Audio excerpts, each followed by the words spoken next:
I saw a beast come out of the sea with 10 horns and 7 heads. On its horns were 10 royal crowns, and on its heads, blasphemous names. The beast which I saw was like a leopard, but with feet like those of a bear and a mouth like a lion. To it the dragon gave its power, its throne, and great authority. One of his heads of the beast appeared to have received a fatal wound, but its fatal wound was healed, and the whole earth followed after the beast in amazement. They worshiped the dragon because he had given his authority to the beast, and they worshiped the beast, saying, "Who is like the beast? Who can fight against him?" It was given a mouth speaking arrogant blasphemies, and it was also given authority to act for 42 months. So it opened its mouth in blasphemies against God, to insult his holy name and his Shekinah. And those living in heaven, it was allowed to make war on God's holy people and to defeat them. And it was given authority over every tribe, people, language, and nation. Everyone living on earth will worship it except those whose names are written in the book of life, belonging to the Lamb, slaughtered before the world was founded. Those who have ears, let them hear. If anyone is meant for captivity, into captivity he goes. If anyone is to be killed with the sword he is to be killed. This is when God's holy people must persevere and trust. Then I saw another beast come out of the earth.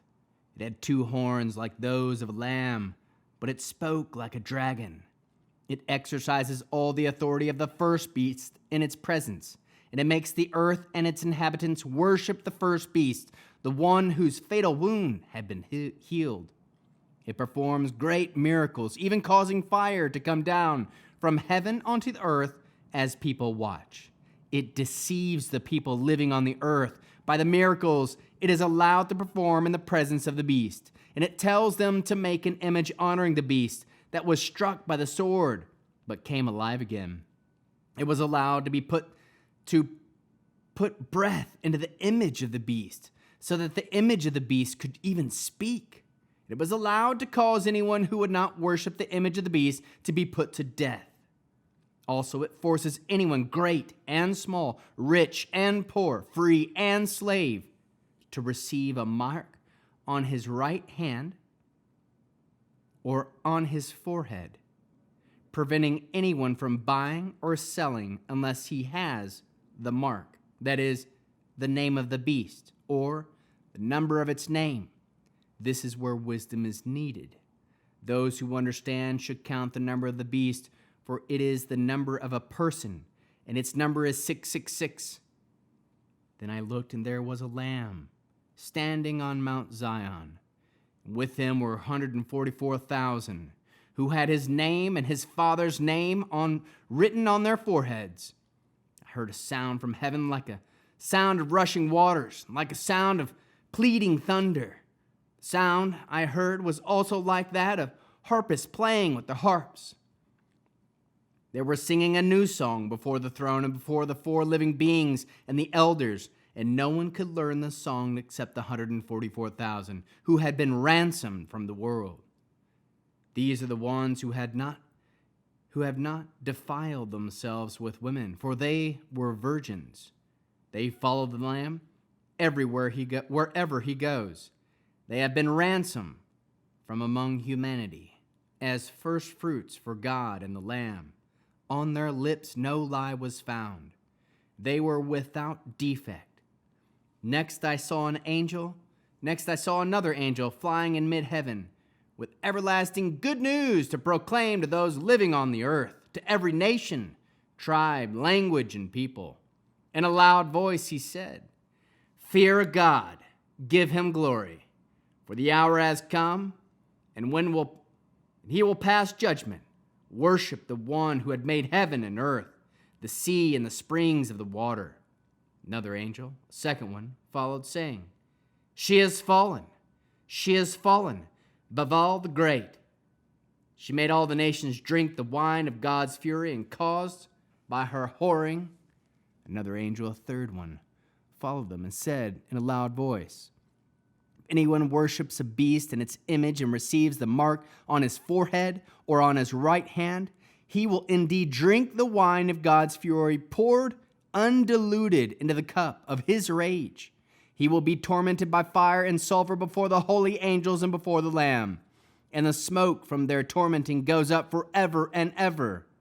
They will have no rest, day or night, those who worship the beast and its image, and those who receive the mark of its name.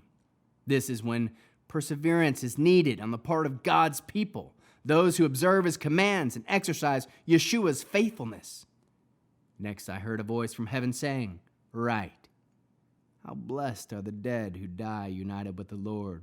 From now on, yes, says the Spirit, now they may have rest from their efforts, and from the things they have accomplished follow along with them." Then I looked, and there before me was a white cloud. Sitting on the cloud was someone like a son of man, with a gold crown on his head and a sharp sickle in his hand. Another angel came out of the temple and shouted to the one sitting on the cloud, "Start using your sickle to reap, because the time to reap has come. The earth's harvest is ripe." The one sitting on the cloud swung his sickle over the earth, and the earth was harvested. Another angel came out of the temple in heaven. He too had a sharp sickle. Then out of the altar went yet another angel, who was in charge of the fire, and he called with a loud voice to the one with the sharp sickle, "Use your sharp sickle and gather the clusters of the grapes from the earth's vine, because they are ripe."